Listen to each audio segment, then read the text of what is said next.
ఒక అద్భుతమైన కవిత్వం రాసిన శ్రీశ్రీ ఆల్మోస్ట్ ఒక శతాబ్దం అవుతోంది. ఇప్పటికీ రిలవెంట్గా ఉన్నాడంటారా?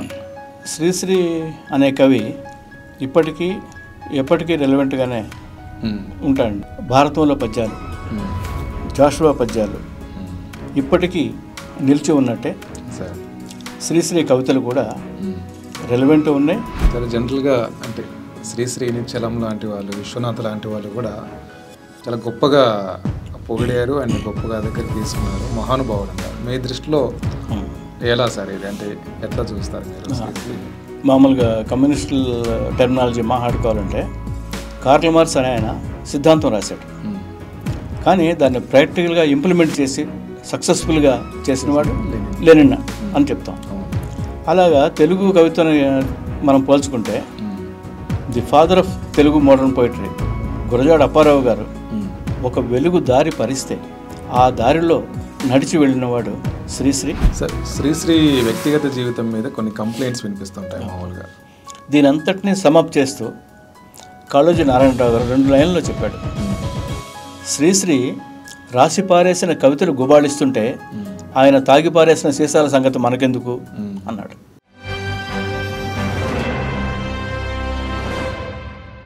Hello, welcome to 3TV. నా పేరు నాగరాజు. ఈరోజు మనతో పాటు సీనియర్ జర్నలిస్ట్ తాడి ప్రకాష్ గారు స్టూడియోలో ఉన్నారు. Sir, welcome to 3TV sir. నమస్తే సార్. నమస్తే. ఈరోజు శ్రీరంగం శ్రీనివాసరావు, శ్రీశ్రీ అనగానే ఈ యుగం నాది అన్న ఒక మహాకవి గుర్తుకు వస్తారు. అలాగే శ్రీశ్రీ ముఖ్యంగా కష్టజీవికి ఇరువైపులా ఉండేవాడే అటు ఇటు కవి అన్న ఒక అద్భుతమైన నిర్వచనాన్ని చెప్పిన వ్యక్తి కూడా, కవి కూడా Sri Sri. Sir, 1930s and 40s ఆ టైంలో ఒక అద్భుతమైన కవిత్వం రాసిన శ్రీశ్రీ ఆల్మోస్ట్ ఒక శతాబ్దం అవుతోంది. ఇప్పటికీ రిలవెంట్గా ఉన్నాడంటారా? మీరు ఏం చెప్తారు? శ్రీశ్రీ అనే కవి ఎప్పటికీ రెలవెంట్గానే ఉంటాడండి. అంటే ఆయన రాసిన కవిత్వం ఓకే ఎలా అంటే, ఒక ముసలమ్మ గురించి రాసిన, వెన్నెల గురించి రాసిన, పదండి ముందుకు అని ఒక విప్లవ నినాదాన్ని ఆయన గొంతెత్తి పాడిన అందులో ఉండే ఒక కవిత్వం ప్యూర్ పొయిటరీ, నిండైన అర్థవంతమైన ఒక ఫోర్స్తో రాసిన మంచి కవిత్వం అది. ఇప్పుడు మనం భారతంలో పద్యాలు, జాషువా పద్యాలు ఇప్పటికీ నిలిచి ఉన్నట్టే శ్రీశ్రీ కవితలు కూడా రెలవెంట్ ఉన్నాయి. ఇప్పటికి కాదు, ఇంకా చాలా కాలం వరకు కూడా తెలుగు సాహిత్యాన్ని కొత్త దారిలో నడిపిస్తూనే ఉంటాయి. దాన్ని మీరు ఒక విస్ఫోటనం అనండి, ఒక తుఫాన్ అనండి, ఒక భూకంపం అనండి, ఏదైనా ఆయన రాసింది ఒక సజీవమైన కవిత్వం.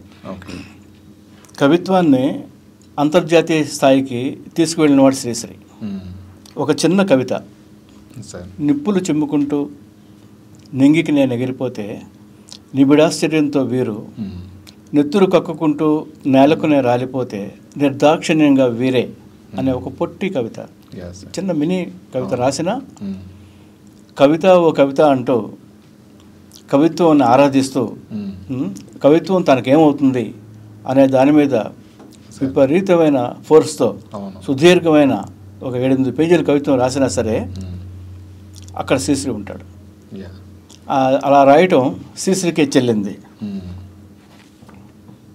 కనుక శ్రీశ్రీ కవిత అనేది మన అనుభూతిలో, మన సంస్కృతిలో, మన రక్తంలో ఎప్పటికీ నిలిచి ఉంటుంది, మనల్ని ఉత్తేజితంలో చేస్తూనే ఉంటుంది అని అనుకుంటున్నాను. ఓకే సార్, మీరు జర్నలిస్ట్గా శ్రీశ్రీని కలిశారు కదా సార్, మీ ఎక్స్పీరియన్స్ ఏంటి సార్? అప్పుడు నేను ఏదో జస్ట్ విజయవాడలో డిగ్రీ చదువుకుంటున్నప్పుడు అరౌండ్ 1974 ఆ టైంలో అనుకుంటా, నేను విజయవాడలో మాంటిసోరీ అనే స్కూల్లో జరిగిన ఒక పెద్ద సాహిత్య సభకి, చాలా పెద్ద సభ, దానికి చీఫ్ గెస్ట్గా ఆయన వచ్చారు. నేను చాలా లాంగ్ షాట్లోంచి ఆయన చూశాను. చాలా గొప్ప రోజు అది, ఎప్పటికీ గుర్తుపెట్టుకోదగ్గ రోజు అది. ఎందుకంటే అంతకుముందు మేము కూడా ఈ కమ్యూనిస్టు హ్యాంగ్ ఓవర్తో ఉన్నందువల్ల ఈ రష్యన్ సాహిత్యం అవి చదువుతున్నప్పుడు శ్రీశ్రీ కవితలు విపరీతంగా చదివాం. అందరూ లెఫ్ట్ కుర్రాళ్ళందరికీ ఈ ఎక్స్పీరియన్స్ ఉంటుంది. ఓకే, అప్పుడు మీరు జర్నలిజంలో ఉన్నారా సార్ లేకపోతే డిగ్రీ చదువుకుంటున్నా. డిగ్రీ అప్పటికి శ్రీశ్రీని చూడాలి అని కానీ అనుకునే పని కాదు. ఆయన పోయం చదువుకోవడం, ఎవరు ఇలా ఇంత బాగా రాస్తున్నాడు అయినా అని ఇన్ఫ్లుయెన్స్ అవ్వడము. శ్రీశ్రీ అద్భుతంగా రాశాడంటే ఆ మహాప్రస్థానానికి తెలంగాణ రాసిన ముందు మాట ఉంటుంది, అది కూడా అసలు చాలా ఫోర్స్ఫుల్గా యోగ్యతాపత్రం. అంత గొప్ప కవితము, అంత గొప్ప ముందు మాట యోగ్యతాపత్రం అనేది ఇట్స్ ఎ గ్రేట్ కాంబో. అది అవును, పోటీ పడుతుంది. అది చాలా ఇన్స్పైర్ చేసేది. పగలు రాత్రి ఆ కవిత్వం, ఆ పంక్తులు గుర్తొచ్చేవి. ఆ టైంలో శ్రీశ్రీని చూడటం చాలా అదృష్టం. అయితే చూసినప్పుడు ఏమనిపిస్తుంది అంటే చాలా సాధారణంగా ఉంటాడు ఆయన. తెల్ల లాల్చి, తెల్ల పైజమా వేసుకుని కళ్ళజోడు పెట్టుకుని నార్మల్గా ఉంటాడు అలా. కానీ బాగా అనిపించింది, ఎందుకంటే వాడు మామూలు వాడు కాదు అని మనందరికీ తెలుసు. చలం ఏమన్నాడు ఆయన్ని, మహాప్రస్థానం మీరు ఎవరికైనా డెత్ బ్రెడ్ ప్రజెంట్గా పంపించండి అన్నాడు. ఆ టైంలో శ్రీశ్రీని చూడటం చాలా అదృష్టం. అయితే చూసినప్పుడు ఏమనిపిస్తుంది అంటే చాలా సాధారణంగా ఉంటాడు ఆయన. తెల్ల లాల్చి, తెల్ల పైజమా వేసుకుని కళ్ళజోడు పెట్టుకుని నార్మల్గా ఉంటాడు అలా. కానీ బాగా అనిపించింది, ఎందుకంటే వాళ్ళు హైదరాబాద్లో జాయిన్ అయితే ఒక 7 నెలల్లో విశాఖ ట్రాన్స్ఫర్ చేశారు. విశాఖ వెళ్ళిన సంవత్సరంలోనే చలసాని ప్రసాద్ గారి ఇంట్లో శ్రీశ్రీ గారు ఇంటర్వ్యూ చేశాను, 1 గంటకు పైగా. అవునా సార్? ఆయన చాలా నార్మల్గా ఒక లుంగి కట్టుకొని బనీని వేసుకుని మంచం మీద కూర్చున్నాడు. వెళ్ళి మాట్లాడాను. ఆయనకి అవన్నీ బాగా అలవాటు కనుక వచ్చాడు. కుర్రాడు, నేను ఐఎమ్ జస్ట్ 19-20 year old. అలా చాలా ఏ వేషం ఉండదు, ఏ వేషాలు చాలా నార్మల్గా ఒక సిగరెట్ వెలిగించి అన్ని ప్రశ్నలకు ఆయన చకచక సమాధానాలు చెప్పడంలో స్పెషలిస్ట్. ఆయన ఏ విషయాల మీద మాట్లాడారో అడిగారు, ఏమైనా గుర్తున్నాయా సార్ మీకు? గుర్తున్నాయి. మామూలుగా సాహిత్యము, కమ్యూనిస్ట్ పార్టీలు అన్నీ మాట్లాడాను. చాలా క్విక్గా సమాధానం చెప్తాడు ఆయన.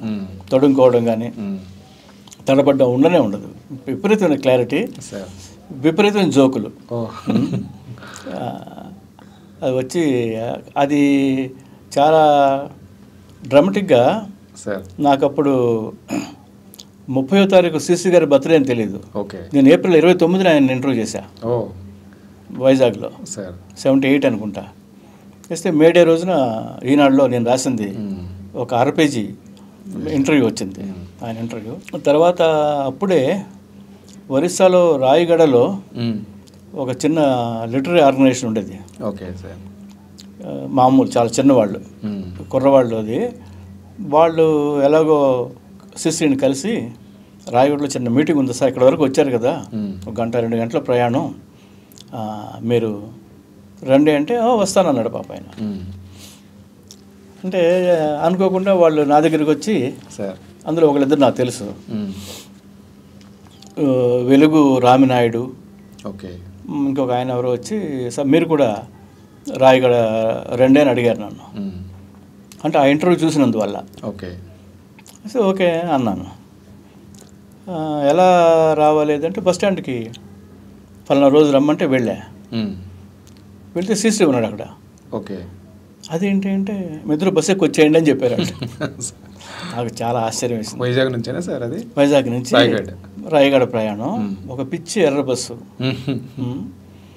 ఎక్కితే ఈ కూరగాయలు అమ్ముకునే ఆడవాళ్ళు అందరూ ఉంటారు, సంచులు, ట్రంక్ పెట్టెలు ఏమిటో ఉన్నాయి దాని నిండా. జనం ఎక్కడ కూర్చోని సీట్ లేదు. శ్రీశ్రీ గారు నించున్నారు, ఆ పైన పట్టుకుని నేను నించున్నా, ఇద్దరు నించున్నాం. నాకు అసలు భలే బాగుంది అది. వారిని ఇంత క్లోజ్గా ఉండటము, అంటే కొంచెం కుదిపొస్తే ఆయన తగులుతాడు అనమాట. అలాగా 2-3 మాటలు ఎక్కువ మాట్లాడేది, అలా గంభీరంగా ఉండేవాడు. ఆయన సీట్ కావాలని కానీ ఏం అడగలేదు, హ్యాపీగా నిల్చున్నాడు. తర్వాత ఎప్పుడో కొందరు ఆడవాళ్ళు దిగినప్పుడు కూర్చోబెట్టాను ఆయన్ని. అయితే ఏంటంటే భలే మంచి టైం. ఆయన లండన్ పర్యటన నుంచి తిరిగి వచ్చాడు ఆ సభ జరిగే టైంకి. ఆయన చాలా ఆరోగ్యంగా, హెల్తీగా, చాలా బ్యూటిఫుల్గా ఉన్నాడు మనిషి. ఒక నల్లటి టెరికాట్ ప్యాంటు, ఒక కొంచెం మెరుస్తున్న పసుపచ్చని చొక్కా టక్ చేసుకొని చాలా షోక్గా ఉన్నాడు. శ్రీశ్రీ మంచి స్పీకర్ కాదు. ఆయన పోయమ్స్ చదివినప్పుడు కూడా పెద్ద రాయడంలో మహానుభావుడు, కానీ he's no orator or speaker. ఆ రోజు అక్కడ చాలా బాగా మాట్లాడాడు. అసలు ఆ చిన్న విలేజ్ అంటే సాహితీ మీటింగ్ అయినా లిటరీ మీటింగ్, ఆర్గనైజేషన్ పేరు మర్చిపోయాను, తెలుసు అది. ఇప్పుడు బరంపురంలో వికాసం అని, కుర్దా రోడ్లో ఒకటి, రాయగఢ్లో ఒకటి ఉండేవి. వాళ్ళందరూ వచ్చారు సభకి. చాలా మంచి సభ. శ్రీశ్రీని చూసి చాలా ముచ్చటేసింది మాట్లాడుతుంటే. ఎందుకు చెప్తున్నానంటే అప్పుడు ఒక ఫోటోగ్రాఫర్ నేను పిలిచి, నేను ఈనాడు కదా, నాకు శ్రీశ్రీతో మంచి ఫోటో తీసుకోబ్బా, నాకు అది కావాలి అని అడిగితే వాడు ఆ రోజు సాయంత్రం కల్లా ఫోటో ఇచ్చాడు. తర్వాత వైజాగ్ వచ్చేసాము. తర్వాత నేను రేణిగుంట ఈనాడుకి 81లో ఎప్పుడో వెళ్ళా, తిరుపతి రేణిగుంటలో పనిచేస్తున్నప్పుడు పతంజలి గారు మా బాసు యాక్చువల్గా. ఆయన 83 జూన్ 13th ఇప్పుడు హైదరాబాద్ నుంచి పిలిపించి ఆయన హైదరాబాద్ వెళ్ళాడు. 15th శ్రీశ్రీ చనిపోయారు. అప్పుడు నేను ఎడిషన్ ఇన్ఛార్జిగా ఉన్నా తిరుపతి. వెంటనే ఆ వార్త అంతా రాసి ఆ పేజీల్లో పెట్టి, అప్పటికి మేర్లపాక మురళి, దాట్ల నారాయణ ముత్తురాజు, నామిని సుబ్రహ్మణ్య నాయుడు నా అసిస్టెంట్లు, వీళ్ళందరినీ కలిపి ఒక్కొక్కరిని ఒక్కొక్కటి రాయమని చెప్పి నేను కొంత రాసి ఆ ఐటమ్ని బాగా భారీగా డిస్ప్లే ఇచ్చి, నిప్పులు చిమ్ముకుంటూ నింగికి ఎగిరిపోయిన శ్రీశ్రీ అని పెద్ద హెడ్డింగ్ పెట్టి, నేను ఇంటికి పరిగెత్తుకు వెళ్ళి అప్పుడు రాయగఢ్లో తీయించిన ఫోటో దాచించా. ఆ ఫోటో వాడి వార్త దాదాపు ఫస్ట్ పే అంతా శ్రీశ్రీ చనిపోయిన వార్త ఇచ్చాము. ఇచ్చిన తర్వాత నేను నామిని సుబ్రహ్మణ్య నాయుడు గారు కలిసి మద్రాసు వెళ్ళి ఆ ఫ్యూనరల్ అంతా కవర్ చేసాం. ఆ ఫ్యూనరల్ వార్త కూడా రాసా. అంటే ఎందుకు చెప్తున్నా, ఇట్స్ ఆల్సో డ్రామాటిక్ అనుకుంది. అది ఇట్స్ ఎ గ్రేట్ ఎక్స్పీరియన్స్. ఎందుకంటే ఎవరో ఒక పెద్దవాడు, చాలామంది పెద్దవాళ్ళు ఉంటారు, అలా కాకుండా ఒక 15 ఏళ్ళు 16 ఏళ్ళప్పటి నుంచి చదివి ఇన్ఫ్లుయెన్స్ అయ్యి ఆయన చూసి మళ్ళీ ఆయనే ఇంటర్వ్యూ చేసి మళ్ళీ ఆయన ఫ్యూనరల్ కూడా అటెండ్ అవ్వడం అంటే అది ఇట్స్ ఎ కైండ్ ఆఫ్ అదృష్టం అంటే అలా అనొచ్చేమో అనిపించింది.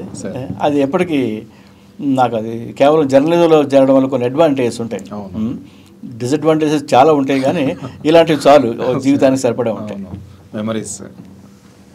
సరే, ఇప్పటి జనరేషన్ అంటే ఈ తరం వాళ్ళు శ్రీశ్రీని చదువుకోవాల్సిన అవసరం ఉందంటారు మీరు?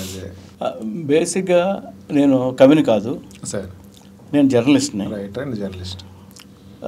అయినప్పటికీ శ్రీశ్రీ కవిత్వం చదువుకోవటం వల్ల పర్సనల్గా నాకు జరిగిన మేలు అంతా ఇంత కాదు. ఎట్లా సార్?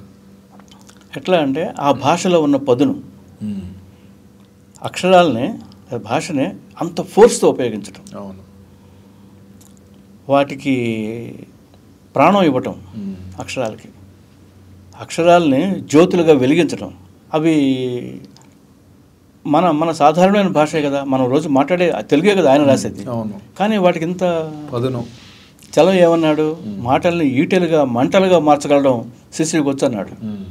ఆ చదువుతుంటే అర్థం అవుతుంది మనకి, అది అరే చలం ఎంత బాగా పట్టుకున్నాడు అని. ఆ భాష మీద, మన మాతృభాష మీద మనకి ప్రేమ కలగడానికి, మనకి మక్కువ పెరగడానికి, మనల్ని అందులోకి ఆ ఊబిలోకి లాగడానికి చాలా ఉపయోగపడుతుంది ఆయన లాంగ్వేజ్. ఒకటి. రెండు, ఆయన ఇమేజెస్ బ్యూటిఫుల్గా వాడటం. అంటే అలా అట్ ది సేమ్ టైం ఆయన ఎప్పుడు పేదల పక్షాన ఉండండి, నిరుపేదలు అంటే బాధితుల పక్షాన ఉండమని గట్టిగా చెప్తాడు. అది కూడా జీవితం మీద మనకు దృక్పథం ఇవ్వడానికి ఉపయోగపడుతుంది. ఆయన సంధ్యా సమస్యలు అనే పోయంలో ఆ సాయంత్రం రాక్సీలో నార్మా షేరర్, బ్రాడ్వేలో కాంచనమాల, ఎటకేగుటో సమస్యగా తగిలిందొక విద్యార్థికి. ఆ సాయంత్రం అటు చూస్తే బాదం హల్వా, ఇటు చూస్తే సేమియా ఇడ్లీ, ఎంచుకునే సమస్య తగిలిందొక ఉద్యోగికి. ఆ సాయంత్రం అటు చూస్తే అప్పుల వాళ్ళు, ఇటు చూస్తే బిడ్డల ఆకలి, సముద్రంలో పడిపోవడమో ఉరిపోసుకు చనిపోవడమో సమస్యగా ఘనీభవించింది ఒక సంసారికి అంటాడు. అక్కడ సమస్యగా ఘనీభవించింది అంటాడు. అది అలా ప్రయోగం చాలా గొప్పగా ఉంటుంది. అది మనకి ఒక పెర్స్పెక్టివ్ని ఇస్తుంది, ఒక పెర్సెప్షన్ ఇస్తుంది, మనల్ని ఉన్నతీకరిస్తుంది. అలా అలా ఎలా చూడాలి అనేదాన్ని చాలా గొప్పగా చెప్పినవాడు.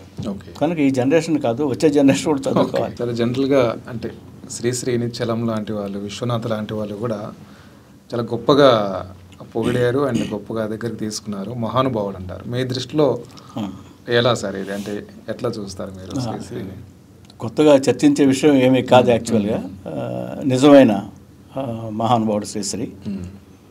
ఎలా అంటే మామూలుగా కమ్యూనిస్టుల టెర్మినాలజీ మాట్లాడుకోవాలంటే కార్ల్ మార్క్స్ అనే ఆయన సిద్ధాంతం రాశాడు, కానీ దాన్ని ప్రాక్టికల్గా ఇంప్లిమెంట్ చేసి సక్సెస్ఫుల్గా చేసినవాడు లెనిన్ అని చెప్తాం. అలాగా తెలుగు కవితని మనం పోల్చుకుంటే the father of Telugu modern poetry Gurajada Apparao గారు ఒక వెలుగు దారి పరిస్తే ఆ దారిలో నడిచి వెళ్ళినవాడు శ్రీశ్రీ. ఆ దారిలో 1000 పాలపంతుల్ని కాంతితో మనకు అందించిన వాడు శ్రీశ్రీ. అంటే next father of Telugu modern poetry. శ్రీశ్రీని కూడా ఫాదర్ అని కొద్దిమంది అన్నారు, వేగుంట మోహన్ ప్రసాద్ అలాంటి వాళ్ళు. అది పెద్ద విశేషం ఏమీ కాదు. శ్రీశ్రీ కంట్రిబ్యూషన్ అంత గొప్పది. మనం జనరల్గా మనకు ఒక దురలవాటు ఉంది, ఒక దాంతో ఒక ముద్రేసి ఒక పెద్ద హీరోని ఒక సినిమాతో ఐడెంటిఫై చేసినట్టుగా మహాప్రస్థానం శ్రీశ్రీ అని అంటారు అన్నట్టుగానే ఉంది ఇప్పటికీ. కానీ తర్వాత వచ్చిన ఖడ్గ సృష్టిలో చాలా మంచి కవిత ఉంది. తర్వాత మరో ప్రపంచం ఏదో వచ్చింది, అందులో కూడా చాలా మంచి కవితలు, అన్నీ కాకపోవచ్చు. ఖడ్గ సృష్టిలోని ఫస్ట్ పోయం శరశ్చంద్రిక చాలా గొప్ప పోయం, వెన్నెలతో సంభాషణ. అది అలాంటి పోయము మళ్ళీ తెలుగు కవిత్వంలో వచ్చిందని అనుకోను. కనుక ఎలాంటి సందేహము లేకుండా ఆయన మహాకవి, మహానుభావుడు కూడా. ఓకే సార్, శ్రీశ్రీ అంటే మహాకవి శ్రీశ్రీ గ్రేటెస్ట్ కాంట్రిబ్యూషన్స్ మీ దృష్టిలో ఏమంటారు? శ్రీశ్రీకి ముందు వరకు కవిత్వం ఒక పద్ధతిలో లేదా 2, 3, 4 పద్ధతిలో నడిచాయండి. ఓకే, నడిచిన తర్వాత గురజాడని ఎందుకు తలుచుకుంటామంటే ఆయన ఒక కొత్త దారిని కనిపెట్టాడు, డిస్కవర్ చేశాడు. ఆ దారిలో శ్రీశ్రీ వెళ్తూ తన ఒక సొంత పద్ధతిని తను కనిపెట్టాడు. అది ఎలా అంటే, నేను సైతం ప్రపంచాగ్నికి సమిధనొక్కటి ఆహుతిచ్చాను, నేను సైతం విశ్వసృష్టికి అశ్రు ఒక్కటి ధారపోసాను, నేను సైతం భవన ఘోషకు వెర్రి గొంతుగా ఇచ్చి మోసాను అన్నాడు. దీన్ని ఏమంటామంటే స్ట్రక్చరల్ అడ్జస్ట్మెంట్ అంటామండి. అంటే ఒక పోయంకి ఒక రూపం, ఒక పద్ధతి, పాడు అంటారు, స్ట్రక్చర్ ఉంటుంది. దాన్ని మార్చి, అప్పటి వరకు ఉన్నదాన్ని మార్చి శ్రీశ్రీ ఒక సొంత టెక్నిక్ కనిపెట్టాడు. అది ఒట్టి టెక్నిక్, చమత్కారమో కాదు, అది పోయిటరీ. నిస్సందేహంగా అది కవిత్వం. అంతకుముందు ఏదో చందోబద్ధంగా అన్నట్టుగా ఉండేది, వాటి శృంఖలాల్ని బద్దలు కొట్టాడు. అప్పటి వరకు పద్యాలు రాశారు కవులు, భావకవిత్వం రాశారు. ఆడపిల్ల కళ్ళల్లో వెలుగు మీద, బుగ్గల మీద, కుర్రుల మీద రాశారు. దాన్ని సక్సెస్ఫుల్గా బ్రేక్ చేయడమే కాకుండా వచన కవిత్వం అనేది ఉన్నప్పటికీ, శ్రీశ్రీ వచ్చినప్పటికీ కానీ శ్రీశ్రీ ఎంత ఈజీగా అన్నాడంటే, అంటే 1935-36 టైంకే గదిలో ఎవరూ లేరు, గది నిండా నిశ్శబ్దం, సాయంత్రం 6:30, ఒక దురదృష్టజీవి ఆ గదిలో ఏదో కన్ను మూసాడు అంటారు. అది కవిత్వం ఎలా అవుతుంది? మామూలుగా పదాలు పేర్చడమే, ఒక విషయం చెప్తున్నట్టుగా ఉంటుంది అనమాట. ఆ కన్ను మూసిన తర్వాత ఒక దురదృష్టజీవి ఉదయం 6:30కు ఆ గదిలో కన్ను మూసాడు, అక్కడ దీపం ఆరిపోయింది, తారగా మారిపోయింది అంటాడు. అంటే చివరికి వచ్చేసరికి అది గొప్ప పోయంగా ఎత్తడు అంటాం కదా మనం, ఒక లెవెల్కి ఒక గొప్ప శిఖరాన్ని సాధిస్తాడు ఆయన. అది శ్రీశ్రీ కంట్రిబ్యూషన్ చాలా మేజరు. అదొక్కటే కాకుండా గొప్ప అనువాదాలు చేశాడు. స్విన్బర్న్, ఎడ్గర్ అలన్ పో, ఇంకా ఇతర ఫ్రెంచ్ కవులకి చేశాడు. అభ్యుదయ రచయితల సంఘం మేనిఫెస్టోని పొలాలనన్నీ హలాల దున్ని అనే పోయంగా రాశాడు. లెనిన్ గీతం అని ఒకటి రాశాడు చూడండి సార్, అది కూడా లెనిన్ది మైకోవస్కి దానికి ఆయన ట్రాన్స్లేట్ చేశాడు కదా సార్. అదే ఇదే అదను లెనిన్ కథను రచించదను నేడు, లెనిన్ బ్రతుకు జనం కొరకు ధ్వనించదను నేడు అనేది ఉంటుంది. చాలా మంచి పోయము, భలే ఉంటుంది సార్ రిథమ్. అందులో మైకోవస్కి ఏం రాశాడో కానీ ఒక స్టాంజా చాలా ఇంట్రెస్టింగ్గా ఉంటుంది. అంటే ఒక గొప్ప విషయాన్ని చెప్పడానికి ఒక గొప్ప కవి ఎన్నుకున్న పద్ధతి. విద్యుత్ కిరణాలు ఉక్కును తినేసినట్టు పెట్టుబడిదారీ విధానానికి రోజులు నిండాయి, అప్పుడు కాలం కడుపుతో ఉండి కార్ల్ మార్క్స్ని ప్రసవించింది. ఓకే, అద్భుతమైన అది మా శ్రీశ్రీ ఎంత ఎఫెక్టివ్గా ట్రాన్స్లేట్ చేశాడంటే, అందులో శ్రీశ్రీ చాలా పోయం అంతా బాగుంటుంది. విషాదాసులు తుషారాల నిషా నాకు లేదు అన్న లైన్ వాడాడు. అవి శ్రీశ్రీ మార్క్. అది శ్రీశ్రీ ఒక్కడే భాషతో అంత బ్యూటిఫుల్గా పలికించగలడు. అదేంటంటే అపారమైన జ్ఞాన సంపద. శ్రీశ్రీకి తెలుగు ఎంత వచ్చో, ఇంగ్లీష్ ఎంత వచ్చు, అంత చదువుకున్నవాడు. సంస్కృతం వచ్చు, ప్రాచీన సాహిత్యం మీద అద్భుతమైన అథారిటీ ఆయన. అలా లేకుండా ఇవి రావు కదా, ఈ పోయమంతా రాదు. అలాగా అంటే ఒక అధునాతనమైన బ్రిడ్జ్ వేయడానికి ఆయన పాత సంప్రదాయాన్ని బేస్గా ఉపయోగించుకొని it's a greatest contribution, all time great contribution. Sir, ఇంకొక చిన్న ఇది ఉంటుంది మామూలుగా మహాకవి శ్రీశ్రీ మీద. అంటే ఒక కమ్యూనిస్ట్ కవి ఒక పురాతన ప్రతీకలు వాడొచ్చా అన్నట్టుగా, యముని మహేషపు లోహ గంటలు అన్నట్టుగా ఇట్లా చాలా వాడతారు కదా ఆయన. అసలు ఇట్లాంటి ప్రతీకలు అంటే ఒక ఫ్యూడల్ అనొచ్చో లేకపోతే పురాణాలకు సంబంధించినవో వాడవచ్చు అంటారా? ఎలా సమర్థనీయం అనే ఒక వాదన ఉంటుంది. నైస్. పౌరాణిక ప్రతీకలు చాలా ఎఫెక్టివ్గా వాడాయండి శ్రీశ్రీ. సార్, ఇప్పుడు ప్రతి నేలకి ప్రతి ప్రాంతానికి ఒక సంప్రదాయం ఉంటుందండి, ఒక గట్టి సంప్రదాయం ఉంటుంది. అది జానపద సంప్రదాయం కావచ్చు, ఇంకేదైనా కావచ్చు. అది జనానికి కన్వే చేయడానికి ఈజీ అవుతుంది. ఇంకా సింపుల్గా చెప్పాలంటే కేసీఆర్ తెలంగాణ సామాన్య ప్రజల భాష మాట్లాడి వాళ్ళు కన్వే చేశాడు. కేసీఆర్ హీరో అవడంలో చాలా ప్రధానమైన పాత్ర ప్రజల భాషలో మాట్లాడటం. ఇక్కడ సామెతలు, ఇక్కడ ఉన్న ఇక్కడ నానుడి అది అవి పట్టుకోవటం, అవి న్యూయాన్సెస్ అవన్నీ చాలా కనెక్ట్ అయ్యారు. ఆ పనే ఒక 60-70 ఏళ్ల క్రితం శ్రీశ్రీ రాశాడు. ఎలా అంటే ఇప్పుడు వాడు భీముడు లాంటి వాడు అని చెప్పి మనం వెంటనే కనెక్ట్ అవుతాం. ఓహోహో అంటాడు. అయ్యో ఆవిడకేమి సీతాదేవి అంటే మనకు గొప్ప గౌరవభావం కలుగుతుంది. కనుక జనానికి నేను చెప్పేది పీపుల్ ఎట్ లార్జ్ త్వరగా కనెక్ట్ అవుతాడు. ఒక పాతగా ఎప్పుడు ఈ నీచులు మారీచులు అని రాశాడు. అంటే ఓహో మారీచులు అనే అలాంటి స్వభావం కలవాడినది, దాన్ని వాడడం తప్పు కాదు. కొంతమంది వీర కమ్యూనిస్టులు శ్రీశ్రీని తప్పు పట్టారు. కానీ ఎలా మీరు అన్నట్టు ఫ్యూడల్ ప్రతీకలు, పౌరాణిక ప్రతీక ఎలా వాడతారని. కానీ ఆయన మెటఫారికల్ యూసేజ్ని ఎంత ఎఫెక్టివ్గా వాడాడంటే, మీరు అన్నది యముని మహిషపు లోహ గంటలు మబ్బు చాటున ఖణేల్మన్నాయి అన్నప్పుడు మనకు ఒక విజువల్, ఒక మ్యూజిక్ ఉంటుంది. కనకదుర్గ చండసింహం జూలు దులిపి ఆవులించింది అన్నప్పుడు ఆ ఫోర్స్ ఉంటుంది. మామూలు సింహం జూలు దులిపి ఆవులించింది అనుకోండి, ఓకే సింహం. అది కనకదుర్గ చండసింహంలో ఆ ఫోర్స్ పెరుగుతుంది, ఆ బలం పెరుగుతుంది. అది పాఠకుడి మీద కలిగించే ఇంపాక్ట్ ఎంత ఉంటుందో శ్రీశ్రీకి తెలుసు కరెక్ట్గా. కనుక పురాణ ప్రతీకల్ని వాడాడు అనేదాన్ని పెద్ద ఆరోపణ ఏం కాదు, అది పెద్ద తప్పు కూడా కాదు. అది దానివల్ల ఆయన మార్క్సిజానికి చేసిన ద్రోహం కూడా ఏమీ లేదు. చాలా బాగా కన్వే చేశాడు. It's wonderful thing. మనంతా ఎంజాయ్ చేసాం అది. కొందరు అతి వీర మార్క్సిస్టులు ఏమంటారంటే వాళ్ళు విపరీతంగా ఎంజాయ్ చేసి అలా రాయకపోతే బాగుందని సిద్ధాంతాలు చెప్తారు. అది పద్ధతి కాదేమో అనుకుంటున్నాను నేను. అంటే ఒక కవి ఎలా ఉండాలి, ఏమి రాయాలి అనేది ఎవరు ఇంకోళ్ళు ఎలా నిర్ణయిస్తారు? ఒక కవి అంటే దట్టు శ్రీశ్రీ లాంటి కవి. సార్, అంటే శ్రీశ్రీ కవితల్లో ఎప్పటికీ నిలిచి ఉండేవని మనం వేటిని చెప్పుకోవచ్చు అంటారు? చాలా వరకు ఉన్నాయి. జనరల్గా శ్రీశ్రీ రాసిన ఒక వాటిల్లో ఒక 10-20% తప్పితే మిగిలినవన్నీ ఎప్పటికీ నిలిచి ఉండేవే, అద్భుతమైన కవితలే. అయితే సరదా చెప్పుకోవడానికి ఈ జనరేషన్ వాళ్ళు గుర్తుపెట్టుకోవడానికి మార్క్సిస్ట్ ఈస్థెటిక్స్ని ఆయన చాలా బాగా ఫాలో అవుతూ మరో ప్రపంచం అని రాశాడు. యాక్చువల్గా అది మీకు భజగోవిందం అనేది తెలుసు కదా. అవును. భజగోవిందం భజగోవిందం గోవిందం భజ మూఢమతే అని ఉంటుంది.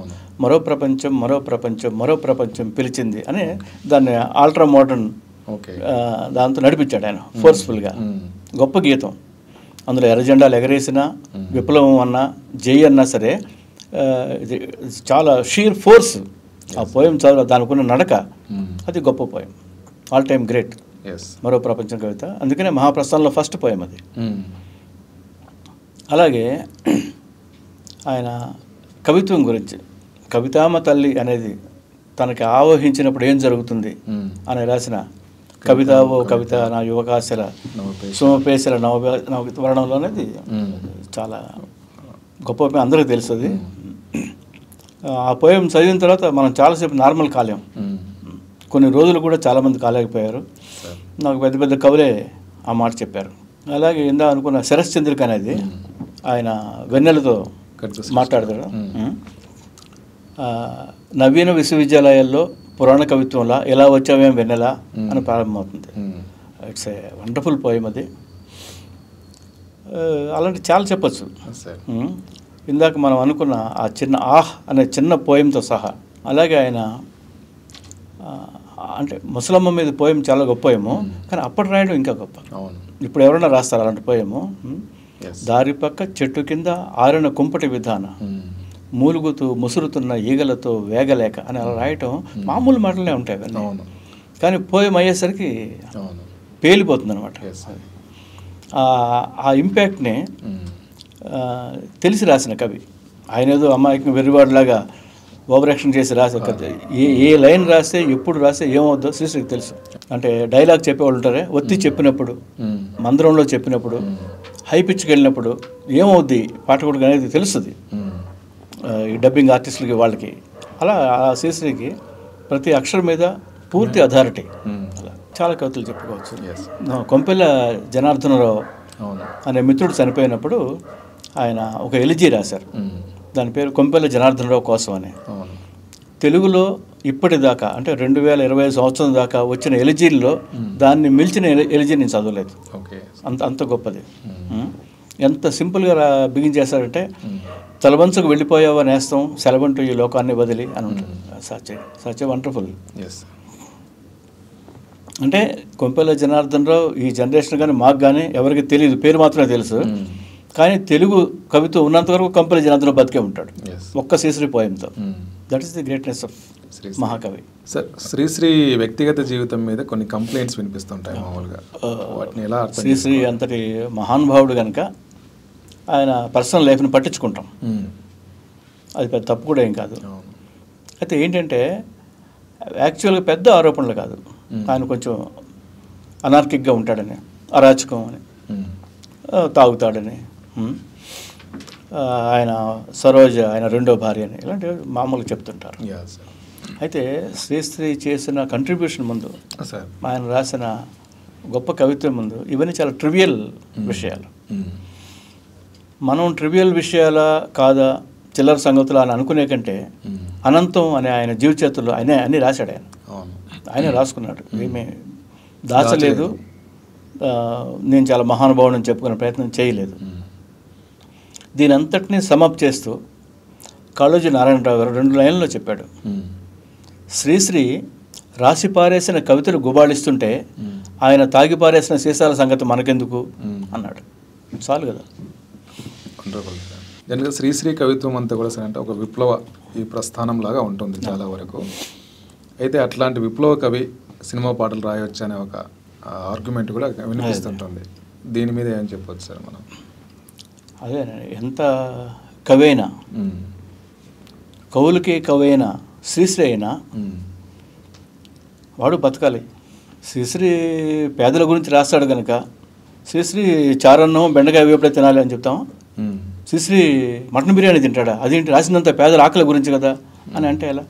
మన లైఫ్ మనకు ఉంటుంది. ఆయన బతుకు తెరువు కోసమే సినిమా పాటలు రాశాడు. పైగా ఎంత దారుణమైన రోజులు అంటే శ్రీశ్రీ సినిమా పాటలు రాసిన రోజులు ఒక 500 ఇచ్చేవారమ్మా. శ్రీశ్రీ అంతటి మహాకవికి పాటకి, అది మామూలు విషయం కాదు పాట అంటే. పాడబోయి భారతీయుడ పాట రాస్తే నీకు 500 ఇస్తే ఏమైనా అర్థం ఉందా? అంటే 500 1000 రూపాయలు. శ్రీశ్రీ అని మహా అయితే 2000 ఇచ్చారేమో. అదేమి డబ్బు కాదే శ్రీశ్రీ కవిత్వం ముందు. 1,00,000 రూపాయలు పెట్టామనుకో, శ్రీశ్రీ కవిత్వం కంటే గొప్పది ఎప్పుడు అవ్వదు కదా అది. అలాగే కనుక దానికి ఆయన పెద్దగా తప్పటాల్సిన అవసరం లేనే లేదు. బతుకు తిరుగు కోసం ఏదో ఉద్యోగం, రైల్వే ఉద్యోగం చేసుకుంటే నీకు రైటేనా? బ్యాంకులో క్లర్క్గా ఉంటే శ్రీశ్రీ నీకు ఓకేనా? సినిమా పాటలు మాత్రమే రాయకూడదా? అలా చాలా చిన్న విషయాలు, పెద్ద విషయాలు ఏం కాదు. అయితే ఆయన ఉందిలే మంచి కాలం ముందున అని రాసిన కలకానిది విలువైనది అని రాసిన, ఎవరో వస్తారని ఏదో చేస్తారని ఎదురు చూడదని రాసిన అవన్నీ మంచి పాటలు. అవును, మనం ఇప్పుడే కాదు చాలా కాలం పాడుకుంటాం. అవును, అవి కూడా నిలిచిపోయినవే సార్. ఒక సినిమాలో ఒక పాట అవసరమయ్యి నిర్మాత కొంచెం ఇబ్బంది పడుతూ ఎస్ రాజేశ్వర దగ్గరికి వెళ్ళి జావళి కావాలి నెక్స్ట్ పాట ఒకటి, శ్రీశ్రీని ఏమైనా అడుగుతావా అని అంటే ఎస్ రాజేశ్వర అడిగితే వెంటనే రాసిచ్చాడు. నినుచేర మనసాయరా నా స్వామి తనువార దరిచేరరా అని రాశాడు. అంటే గొప్ప శృంగార కాంక్షని ఆయన ఒక లైన్లో రాయగలిగాడు. కనుక అది ఇదే అని కాదు, శ్రీశ్రీ వ్యాసాలు రాశాడు, కథలు రాశాడు, పాటలు రాశాడు, అనువాదాలు చేశాడు, ఒకటి కాదు. కనుక ఆయన ఏం రాయాలి, డబ్బులు ఎలా మనవరు డిసైడ్ చేయడానికి చాలా చిన్న విషయం ఇది. సార్, శ్రీశ్రీ మీద ఇంకొక ఆరోపణ లాంటిది ఒకటి వినిపిస్తుంటుంది, శ్రీశ్రీ కాపీ కవిని. అది అందులో ఏమైనా నిజం ఉందా సార్? నిజం నాకైతే లేదండి. అయితే మనం ఇన్స్పైర్ అవుతాం. అవును, శ్రీశ్రీ కావచ్చు, ఇంకోటి కావచ్చు, చూసి చదివి ఇన్స్పైర్ అవుతాం. షేక్స్పియర్ని చదువుతాం, అవును, ఎడ్గర్ అలన్ పోని చదువుతాం, అవును, రిల్కెన్ చదువుతాం. ఇలా కొంచెం చదివినప్పుడు ఇన్స్పైర్ అవుతాం. అలా కొన్ని ఆయన రాసి ఉండొచ్చు. నాతో పర్సనల్ ఎక్స్పీరియన్స్ ఏంటంటే, ఇక్కడ రచయిత ముక్తవరం పార్థసారథి గారు, కె సదాశివరావు అనే ఒక పాత పోలీస్ అధికారి, బాగా చదువుకున్న ఆయన, వాళ్ళిద్దరూ నాతో పర్సనల్గా చెప్పింది ఏంటంటే, శ్రీశ్రీ పచ్చి కాపీ కవి, దొంగ, ఆ కవితలన్నీ కాపీనే అని నాతో అన్నారు. నేను చాలా ఫీల్ అయ్యా అప్పుడు, ఎందుకంటే అది చాలా అన్యాయమైన స్టేట్మెంట్. ఆయన ఏమన్నా 4, 5, 10 రాశాడేమో కానీ మొత్తం శ్రీశ్రీ కవిత్వాన్నే. అయితే ఇప్పుడు నాకు ఒక చిన్న ఇన్సిడెంట్. మా అన్నయ్య ఆర్టిస్ట్ మోహన్ని నేను ఒకసారి అడిగా, పోర్ట్రేట్ అంటాం కదండి, ఎవరినో ఒక మనిషి ఫేస్ని యాజ్ ఇట్ ఈజ్ అలాగే వేయటం, ఒక ఎన్టీ రామారావునో, సావిత్రినో, లెనిన్నో, కార్ల్ మార్క్స్నో వేసినప్పుడు ఆర్టిస్టులు ఏం చేస్తారంటే పోలికలు రావడం కోసం దాన్ని ట్రేస్ చేస్తారు. లేదా ఒక లైట్ బాక్స్ పెట్టుకుని, అంటే కింద లైట్ ఉంటుంది, పైన అద్దం ఉంటుంది, దాని మీద ఫోటో పెట్టి వాళ్ళది, ఆ ఫోటో మీద కాగితం పెట్టి ట్రేస్ చేస్తారు. ట్రేసింగ్ అంటారు. మామూలుగా మీరు ఏదైనా ఒక కార్డ్ సైజ్ ఫోటో ఇస్తే దాని మీద వైట్ పేపర్ పెట్టి ట్రేస్ చేస్తారు, పోలికలు కరెక్ట్గా రావడం కోసం. మరి ఆర్ట్ ఎలా అవుద్ది, అది ఆర్ట్ అవుతుందా నేను మోహన్ అడిగా. అందులో కొన్ని తేడాలు ఉంటాయని చెప్పాడు మోహన్. ఎలా అంటే, ఒక బొమ్మ నువ్వు ఒక 60 మంది ఆర్టిస్టులకి ఇవ్వు, ట్రేస్ చేసి వేయమని పోర్ట్రేట్. బాపు కూడా ఇవ్వు, అందరిలో చూస్తే బాపు పోర్ట్రేట్లో జీవం ఉంటుంది, మిగిలిన పోర్ట్రేట్ అంత బాగోవు. కారణం అని అడిగా. ఏ గీత ఉంచాలో ఏ గీత ఉండకూడదో ఆర్టిస్ట్ డిసైడ్ చేస్తాడు. బాపు లాంటి పెద్ద ఆర్టిస్ట్ ఆ పని చేస్తాడు, కనుక అది కాపీ కాదు అని చెప్పాడు. అది శ్రీశ్రీ కూడా వర్తిస్తుంది అని అనుకుంటున్నా. శ్రీశ్రీకున్న చదువుకి, జ్ఞానానికి, కవిత్వ స్పృహకి ఆయనకి ఇంకొకరిని కాపీ కొట్టాల్సిన అవసరం ఉందని నేను అనుకోను. ఆయన ఇది స్విన్బర్న్ కవినో, ఇది ఎడ్గర్ అలన్ పోనో రాశాడు, కింద అనువాదం అని రాశాడు. గంటలు గంటలు పోయేమో అనువాదం కాదని కూడా రాశాడు ఆయన. కనుక ఇది పట్టించుకోని అవసరం లేదు, దీని గురించి పెద్ద చర్చించాల్సిన ఆరోపణ కూడా కాదు. కొంచెం అన్యాయమైన ఎలిగేషన్ కూడా. లెనిన్ లాంటి వాళ్ళు కూడా మ్యాక్సిమ్ గోర్కీ దగ్గరికి, ఆయన ఏమంటారంటే, లెనిన్ లాంటి ఒక ఫిలాసఫర్ లాంటి లీడర్ కూడా, మేము పాలిటిక్స్ చేస్తాం కానీ ఒక కల్చరల్ మూమెంట్ కోసం కావాల్సిన ఒక ఇది ఏర్పాటు చేయడానికి వాళ్ళ దగ్గరికి మేము భిక్షాపాత్రతో వెళ్తామన్నట్టుగా చెప్పారు. మ్యాక్సిమ్ గోర్కీకి అట్లాంటి స్థానం ఇచ్చారు వాళ్ళు, ఒక సాహితీవేత్తకు. మన దగ్గర శ్రీశ్రీ లాంటి ఒక గొప్ప కవి ఉన్నప్పుడు ఆయన దగ్గరికి, అంటే కమ్యూనిస్ట్ పార్టీలు అట్లా ఆయన్ని దగ్గరికి తీసి ఒక విప్లవ దీనికి కావాల్సిన, ముఖ్యంగా అంటే ఈ సమాజ ప్రస్థానానికి కావాల్సిన దాన్ని చేసుకోగలిగాయా శ్రీశ్రీతో? ఇందులో 2 ఉన్నాయండి, చాలా మంచి. అలాంటిది జరిగిందా? 2 ఉన్నాయి. శ్రీశ్రీ రాశాడు సరే, చెన్నైలో కూర్చొనో ఇంకో చోట కూర్చొనో రాస్తాడు ఓ పోయము. ఆ పోయంని పబ్లిష్ చేసి 1950లో వచ్చింది మహాప్రస్థానం. సార్ దాన్ని మహాప్రస్థానం వేసింది విశాలాంధ్ర నళిని కుమార్ గారిది. విశాలాంధ్ర వాళ్ళు ఎన్ని ప్రింట్లు వేసారో వాళ్ళకే తెలియదు. విశాలాంధ్రలో రివ్యూలు కానీ ఆయన శ్రీశ్రీని కమ్యూనిస్ట్ పార్టీయే భుజాన మోసి ప్రచారం చేసింది. ఉదాహరణకి 1980లో కాకినాడలో శ్రీశ్రీ 70వ జన్మదినోత్సవం జరిగినప్పుడు కొందరు ఒక కరపత్రం పంచారు. ఆ కరపత్రం శీర్షిక ఏంటంటే కమ్యూనిస్టులు చేస్తేనే మహాకవి అయ్యాడా శ్రీశ్రీ అన్నారు. అది కొంతవరకు నిజం. కమ్యూనిస్టులు చేస్తేనే మహాకవి అయ్యాడు. ఎందుకంటే అప్పటికి కమ్యూనిస్ట్ పార్టీలు చాలా బలంగా ఉన్నాయి, చాలా పవర్ఫుల్గా ఉంది కమ్యూనిస్ట్ పార్టీ సిపిఐ. వాళ్ళు నెత్తిన పెట్టుకు మోసారు, అందులో సందేహం లేదు. అయితే వ్యక్తిగతంగా పిలిచి అంటే ఆయన విశాలాంధ్రలో సభలకు వచ్చేవాడు, అభ్యుదయ రచయితల సంఘం సభలకు వచ్చేవాడు. ఆయనకేమీ లోటు చేయలేదు. అయితే ఫర్దర్గా వ్యక్తులను ఎక్కువగా పట్టించుకో కమ్యూనిస్ట్ పార్టీలు. ఆ పార్టీ నాయకుడు, ఆ పార్టీ సెక్రటరీ తప్పితే మిగిలిన వాళ్ళని పర్సనల్గా పెద్దగా పట్టించుకోరు. ఎప్పుడన్నా పిలిచి ఒక అవార్డు ఇవ్వటమో, ఒక సన్మానం చేయడమో, ఆయన పోయం వేయటమో అలా చేస్తారు. It is two way. చాలా చక్కగా అడిగారు మీరు. అయితే శ్రీశ్రీకి దక్కినంత గౌరవం మరో కవికి దక్కల. అంటే అంత లెఫ్టిస్ట్ విప్లవ రాడికల్, పైగా ఆయన చివరికి నక్సలైట్ కూడా కదా, కానీ ఆ గౌరవం ఎప్పుడూ తగ్గల శ్రీశ్రీకి. ప్రభుత్వాలు అట్లా అంటే గుర్తించకపోవచ్చు, శ్రీశ్రీని గుర్తించకపోవడమే ఆయన గౌరవం నేను అనుకుంటాను. మన దిక్కుమాలిన ప్రభుత్వాలు గుర్తిస్తే ఏంటి, గుర్తించకపోతే ఏంటి.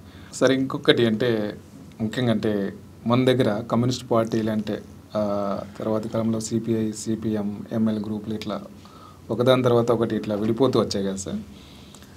శ్రీశ్రీ కూడా అంటే వీరసం, అరసం, ఆ తర్వాత తన ఒంటరిగా కొన్ని ఇది చేయడం జరిగింది.